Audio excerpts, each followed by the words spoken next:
All right, let's talk about something that so many of us believe is some kind of magical gift you're either born with or you're not, and that's drawing. Today, we're going to dive into Bert Dodson's fantastic book, Keys to Drawing, to show you that nope, it's not about talent. It's actually about learning a whole new way to see. I mean, really think about it. Have you ever said, "Oh, I can't even draw a stick figure"? It's probably one of the most common things people say.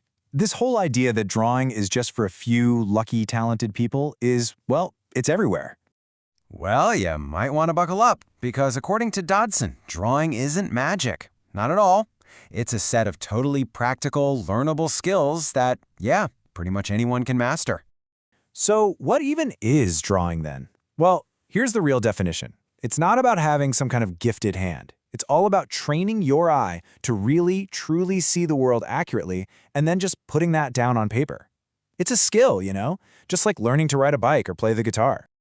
Okay, the first and honestly the most important step here is all in your head. It's about getting a handle on this internal battle that's going on between what you actually see and what you think you know. This is the #1 hurdle for almost every single person starting out.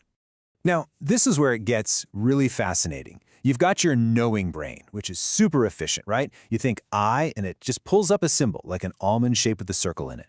But your seeing eye, it doesn't see a symbol. It sees this incredibly complex collection of curves and shapes and shadows and little reflections. Your knowing brain draws a generic tree. Your seeing eye draws that specific tree with all its weird bent branches and unique details. And there it is. That's the secret sauce, right there in that quote. The entire journey hinges on this one single idea. You have to learn how to consciously tell that bossy, symbol-loving part of your brain to take a back seat and let your purely visual, observational side take the wheel. Okay, so you're probably thinking, great, but how do I actually do that? Well, here are 3 simple but super powerful techniques straight from the book. First, try squinting at something. Go ahead, do it right now. See how all those little fuzzy details just melt away and you're left with just big, simple shapes of light and bank? That's your seeing eye waking up. Or try what's called drawing blind. You just stare at the edge of an object, and without even looking at your paper, you let your pencil follow that edge. It's not about making a pretty drawing, it's about forging that connection between your eye and your hand. All right, so once you start getting the hang of seeing differently, you need some actual tools to get that new vision down on the page accurately. And that brings us to the drawing toolkit, starting with maybe the most important part, the keys to proportion. The key thing here is that you don't have to just guess. Sighting is that classic artist thing you've seen, right? Holding a pencil out at arm's length, closing one eye, and using it like a little ruler to see how many heads tall a person is, for example. And finding the midpoint? Oh, this is a genius trick. Instead of trying to draw a whole complicated object, just find its halfway point.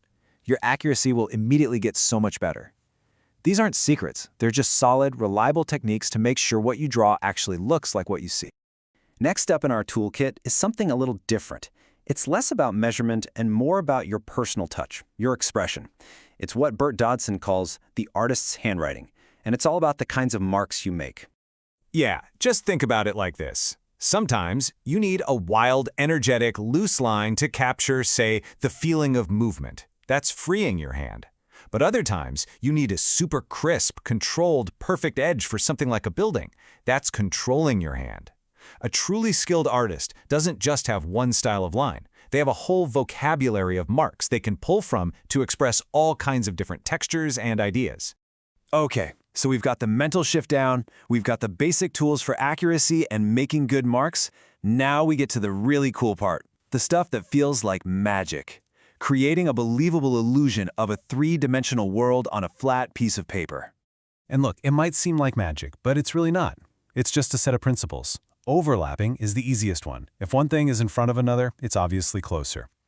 Diminishing sizes and converging lines, that's just the foundation of perspective. And this last one, drawing through, is such a great pro tip. If you're drawing a coffee mug, you lightly sketch the part of the circle on the back that you can't see. Your brain suddenly understands its volume, and the part you can see looks so much more solid. And the illusion doesn't just stop with creating depth, right? The real magic, the stuff that makes a drawing pop, happens when you start adding light and texture.